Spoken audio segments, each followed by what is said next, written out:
Nobody explains the lessons of history better than my first guest. Rachel Maddow has a new podcast out called Burn Order. It is about the U.S. government's incarceration of Japanese Americans during World War II. Specifically, the podcast is about the people inside the U.S. government who orchestrated the whole thing, and about the small but mighty group of people who tried to stop it. Because for the most part, when we learn about the incarceration of Japanese Americans, we learn about it, of course, as a horrible thing that happened. But we don't focus all too much on just how many Americans let it happen. I mean, in the immediate aftermath of Pearl Harbor, the nation was swept up in a complete wave of xenophobia. All across the country, elected leaders followed that xenophobic path.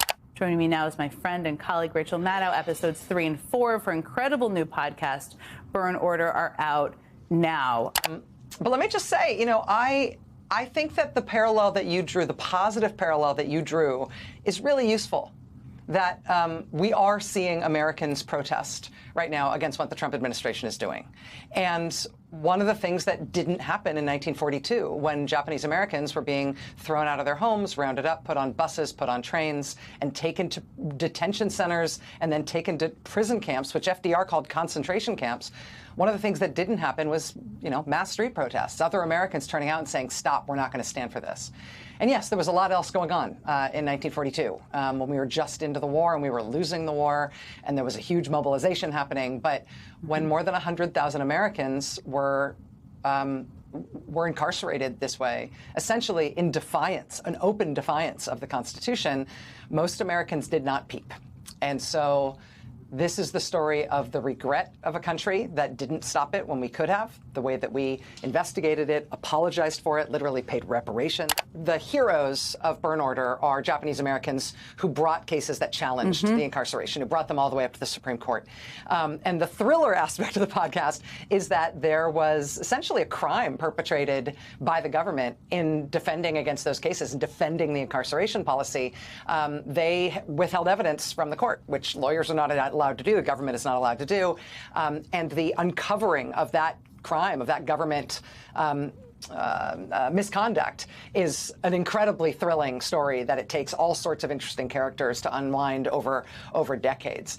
But, the courts essentially greenlit this because they took the government's word for it when the government didn't deserve to be trusted on this.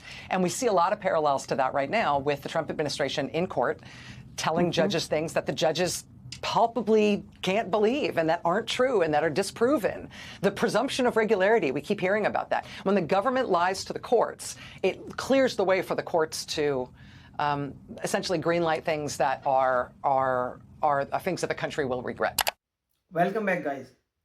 This video really hits hard, not just because it talks about history, but because it shows how easily the past can repeat itself when people in power use fear for political gain.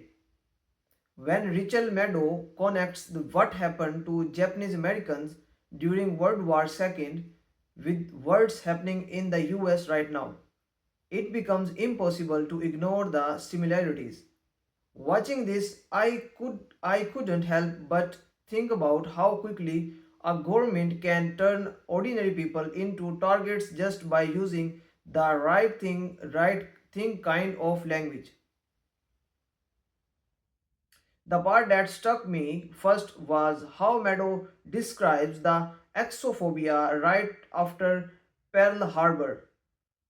Many elected leaders were ready to paint an entire group of Americans as dangerous just because of their ancestry. Some of the statements they made were shocking, dehumanizing, hateful, and completely irresponsible. Yet, those leaders said these things openly with full confidence, knowing they could rile up fear and anger to justify whether politics they wanted. It's disturbing because we hear the same pattern today, especially when Trump talks about immigrants in ways that make them seem less human or inherently threatening. But in the middle of all this history, the story of Governor Ralph Carr really stands out.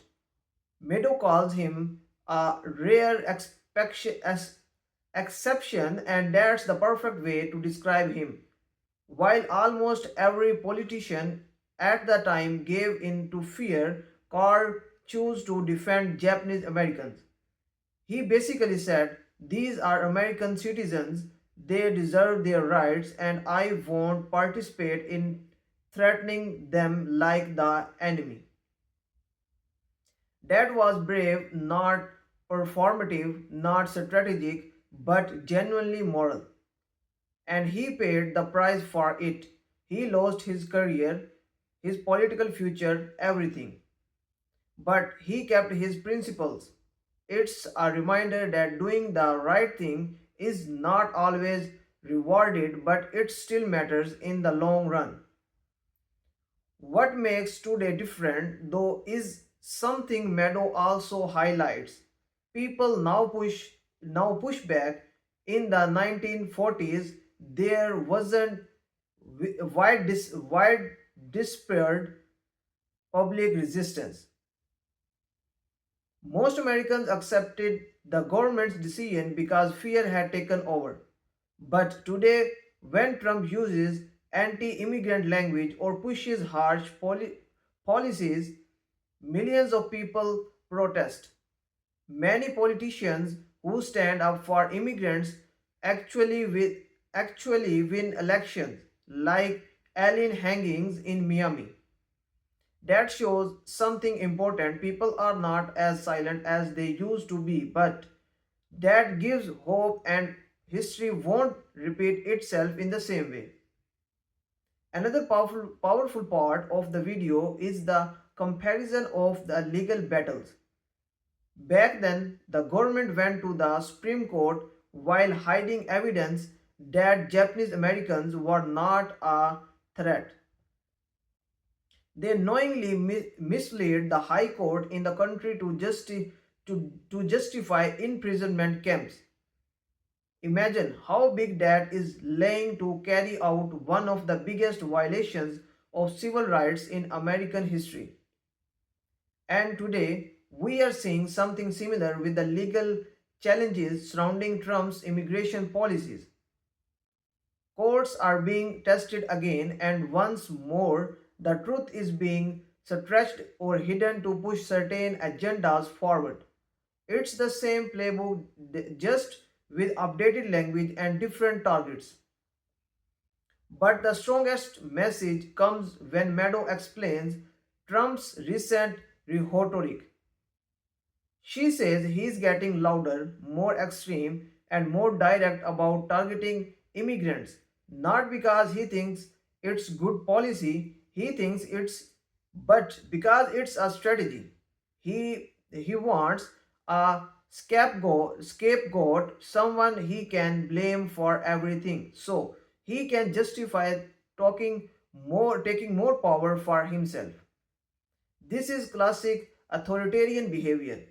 You pick a group, demonize them, exaggerate the threat, and then all people that only strong, unchecked leadership can protect them.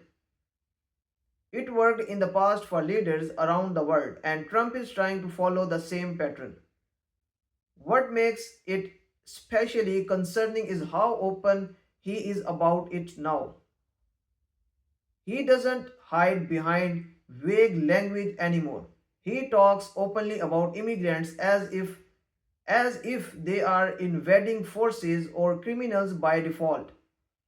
Meadow's point is that this isn't just political rhetoric, it's preparation. It sets the stage for policies that would allow the government to act without limits, using fear as the excuse. And when you look back at the Japanese incarceration, you see how quickly rights can disappear when fear becomes the loudest voice. This video isn't just a history lesson or a political commentary, it's a warning. It shows how fragile freedom can be when the wrong leaders exploit insecurity and anger. It also shows how important it is for people to speak up, because silence is what allowed the justice of the 1940s to happen. Today, we still have the chance to push back, to question, to vote, and to refuse to let fear dictate policy. The fact that more Americans are resisting now than back then in enforcing. But it doesn't mean the danger is gone. It just means the fight is different. At the end of the day, the biggest takeaway from Meadows' message is that history does not repeat itself automatically. People repeat history when they don't recognize the warnings. And right now, those warnings are loud and clear. We are watching the same tactics, the same fear based messaging, and the same push for unchecked power. Whether it ends the same way depends on how people react today.